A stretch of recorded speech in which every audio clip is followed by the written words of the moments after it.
She danced naked under the baobab tree each full moon. For 30 years, silence reigned. Not a single boy born, only daughters. The village withered under a forgotten curse, its future fading like a distant echo. Until one late night, a desperate gamble ignited a forbidden ritual. Elara, the revered healer, sought to break the curse, to birth the prophesied son and claim a destiny.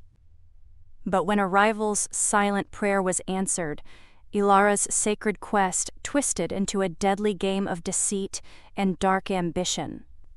2 sons, 2 claims to the throne, and a village hanging in the balance. Only one would survive.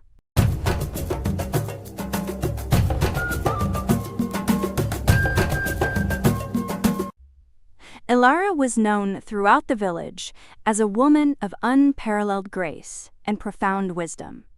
Her movements were like a gentle breeze, her voice a soothing balm, and her eyes held the depth of ancient rivers. People sought her counsel for ailments of the body and troubles of the spirit, for she possessed a rare gift for healing. But this village, nestled deep within the whispering forest, bore a strange and pressing burden. For 30 long years, not a single baby boy had been born. Every cradle rocked a daughter. Every home echoed with the laughter of girls. But the cries of a newborn son had become a forgotten sound, an echo lost to time. The villagers' worry grew heavier with each passing year. Their revered chief, once a mighty figure, now moved with the frailty of old age, his beard as white as the morning mist, his hands trembling like dry leaves in harmattan winds. According to the ancient customs of the land, a new chief must be chosen before the current one's final breath. But not just any man could lead. The tradition demanded that the next chief be a son of the village, born under the age of 30. It was a sacred rule. Every ruler must come to the throne in his youth, strong enough to serve and grow with the people. And now, that very law threatened the future of the entire village. No sons had been born in decades. No eligible heir walked the land. Fearing the collapse of their sacred order, the chief priest, his voice etched with age and solemnity, gathered the villagers beneath the ancient iroko tree. The sun pierced through its high branches like spears of fate as he raised his hands and spoke. The gods have withheld our sons for reasons unknown, but the line of leadership must not break. Let it be known, the first woman to bear a male child shall see her son crowned as the next chief. Gasps and whispers spread like wildfire through the crowd. For the first time in years, hope stirred among the people. Could a boy truly be born again?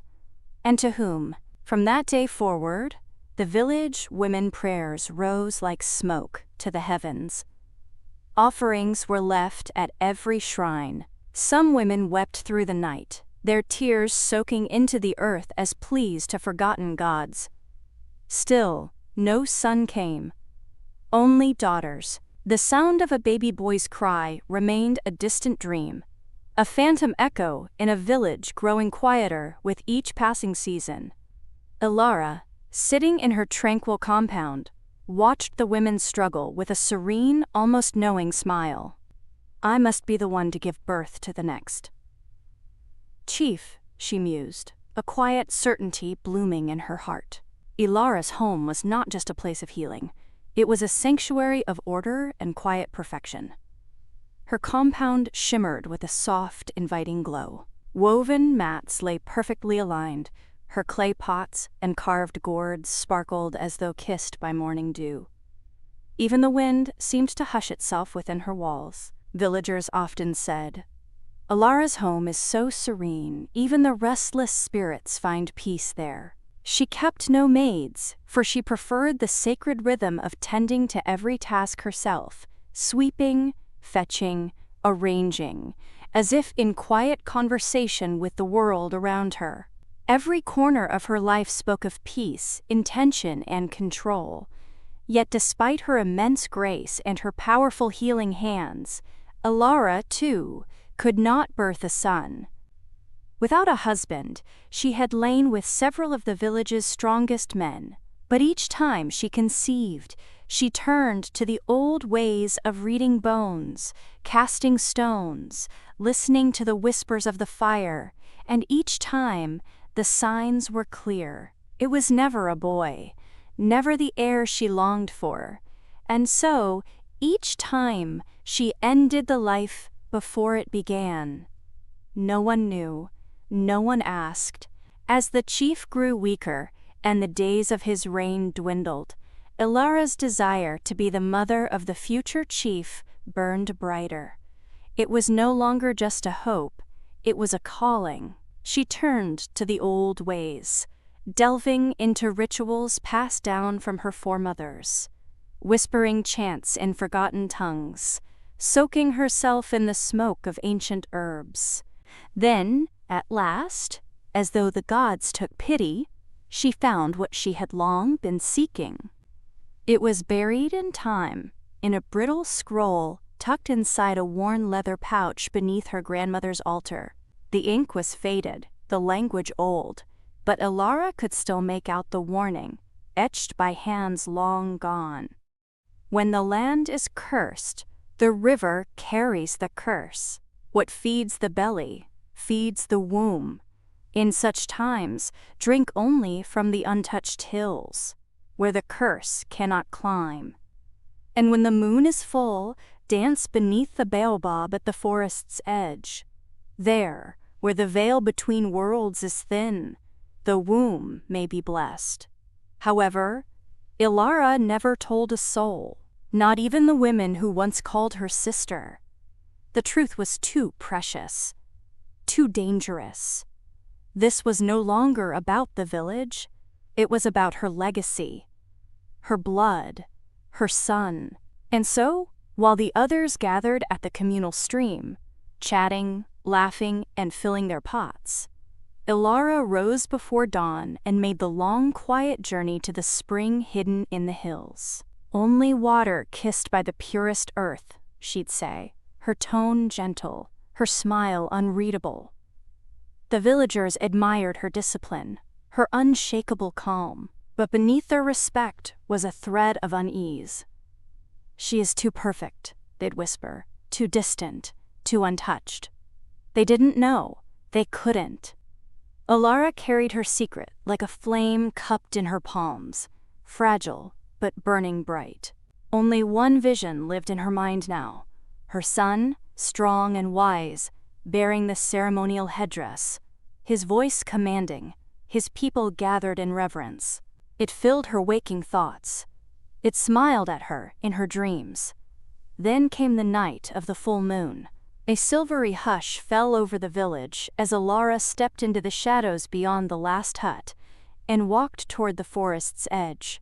The ancient baobab stood like a silent guardian, its wide roots cradling the earth, its branches reaching toward the stars. She began to hum, a melody passed down through generations, the kind every child once learned before bedtime. But this was no lullaby. Under the gaze of the moon, her skin glistened in the pale light, smooth and dark as river stone. Slowly, she began to dance, first in stillness, then with a growing rhythm, her body moving like smoke in the wind. Her feet kissed the earth, her hands sliced the air. It was a ritual not seen in living memory, a dance meant to bridge the world of the living and the unseen. And while the village slept, unaware of the power unfurling so close by, one young woman who lived in the hills stirred. Unable to sleep, she had stepped outside to take a walk, and now she saw it, a lone figure beneath the moon, dancing beneath the great tree.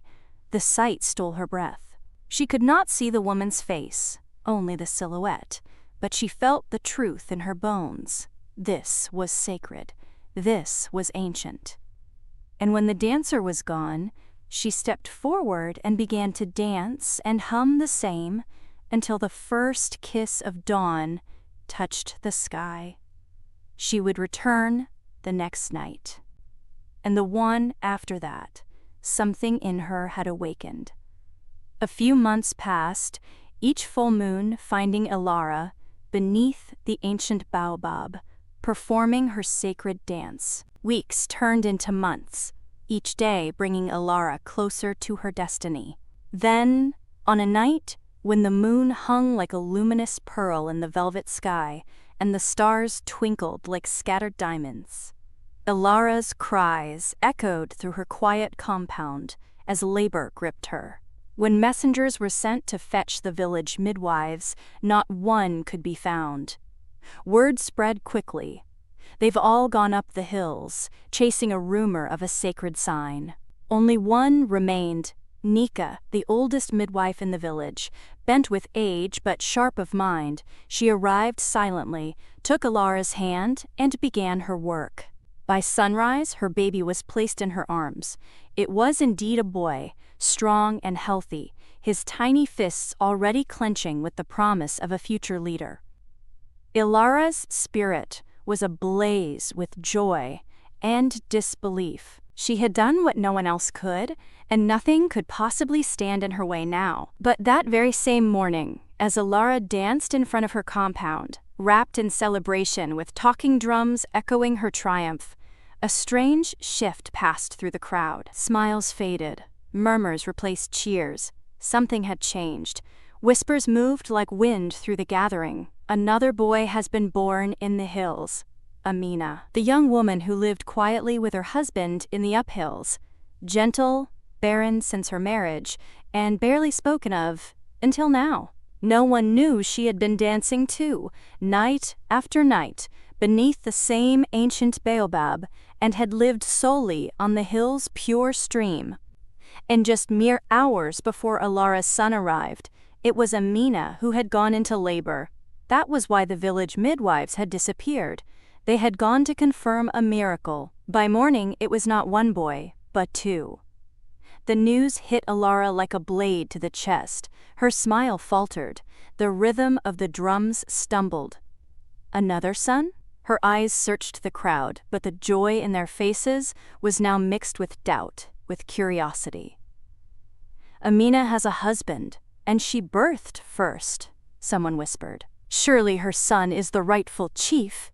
Elara's triumph curdled in her mouth. The vision she'd held so tightly, her son crowned beneath the iroko tree, her name forever honored, was suddenly fragile, at risk of slipping away. Everything she had sacrificed, everything she had hidden, now hung in the balance. How could this be? That sacred ritual, those secret waters, were meant for her and her alone. No one else was supposed to understand. No one else was meant to succeed. But Amina had. And now Elara's joy turned to dread. She stood in silence as the celebration drifted into uncertainty. Eyes that once looked to her with awe now turned uphill, toward Amina's quiet home. Elara's fingers clenched. Her son gurgled softly in her arms, unaware that the world might already be questioning his destiny. And in that moment, Elara made a silent vow, dark and desperate. If the village was beginning to look elsewhere, then she would make sure they saw nothing but her.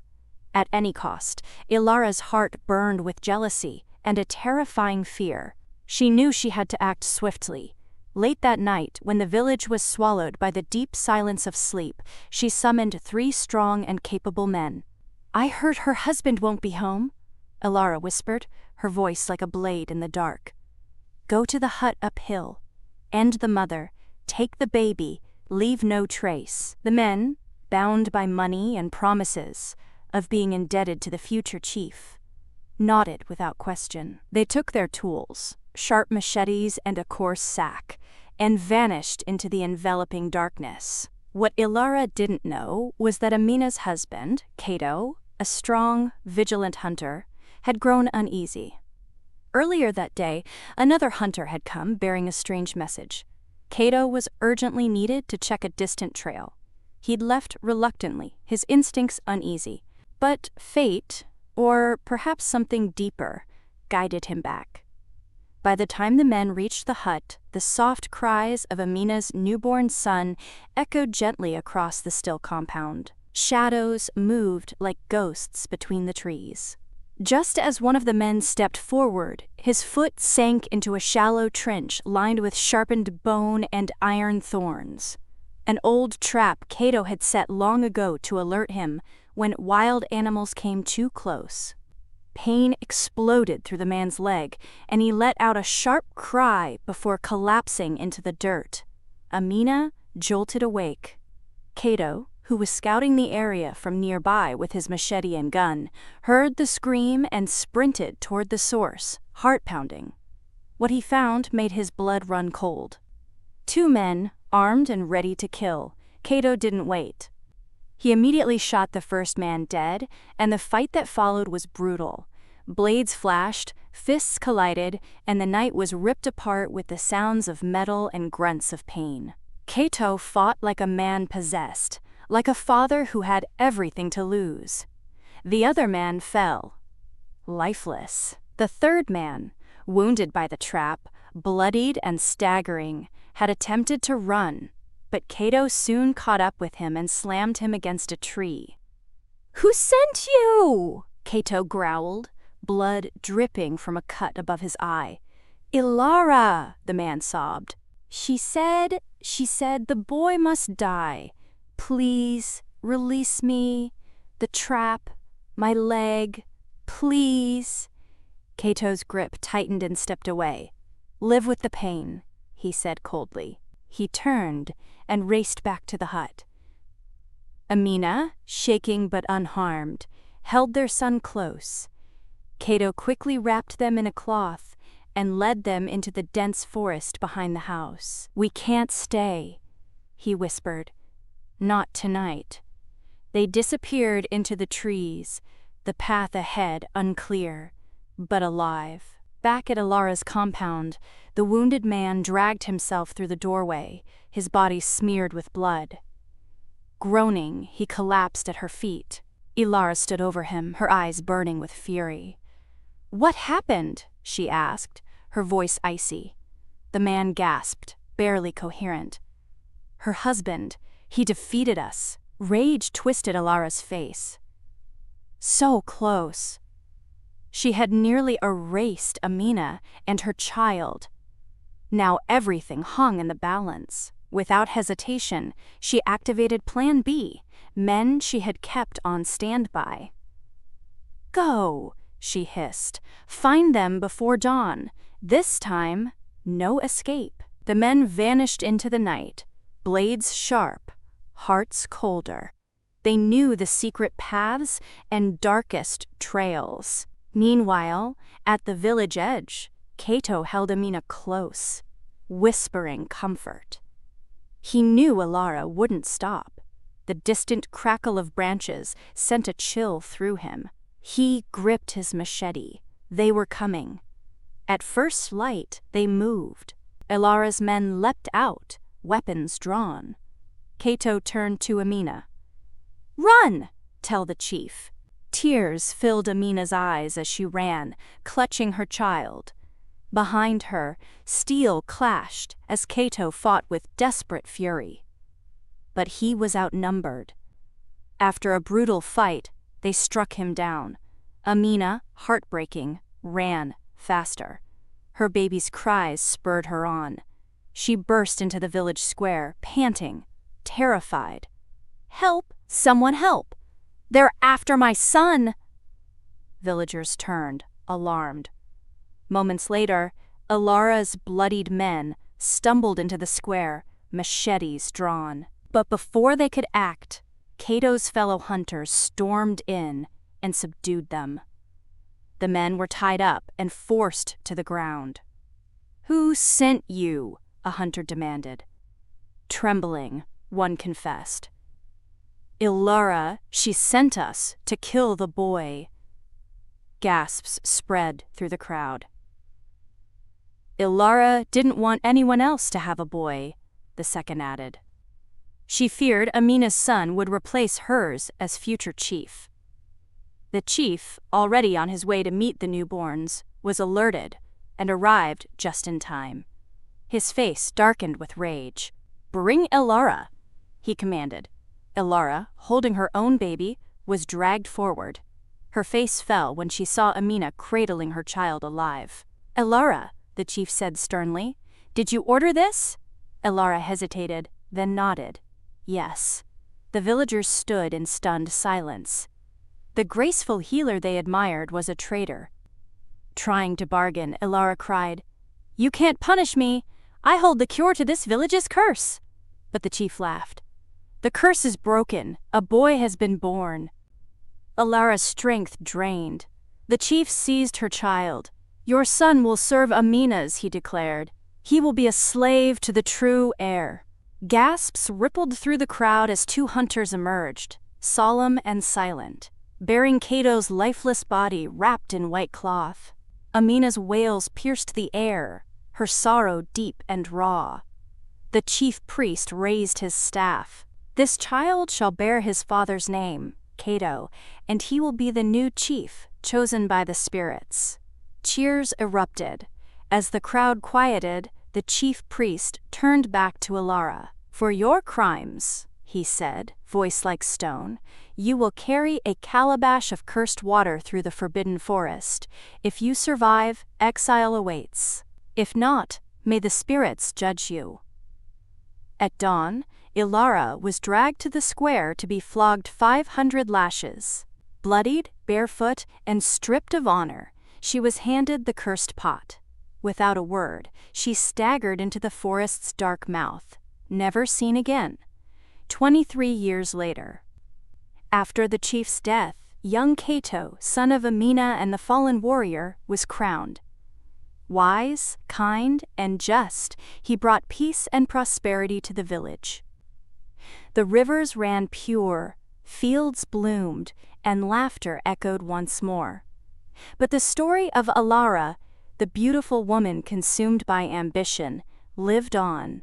Parents told it to their children as a warning: beauty can mask darkness, and envy can destroy even the purest dreams. Amina, once nearly a victim of that darkness, became revered as the chief's mother. Her quiet courage lit the path for a new generation. And her son's name, Cato, became a symbol of honor, sacrifice, and rebirth. And so, the whispers of Elara's ambition faded into legend, a stark reminder that even the purest intentions can be corrupted by desire. But from the ashes of her downfall, a new era dawned. Young Cato, the son forged in sacrifice and courage, rose to lead his people. His reign, marked by wisdom and peace, became a testament to the enduring strength of a village that had faced its darkest hour and emerged, renewed, under the watchful gaze of the ancient baobab.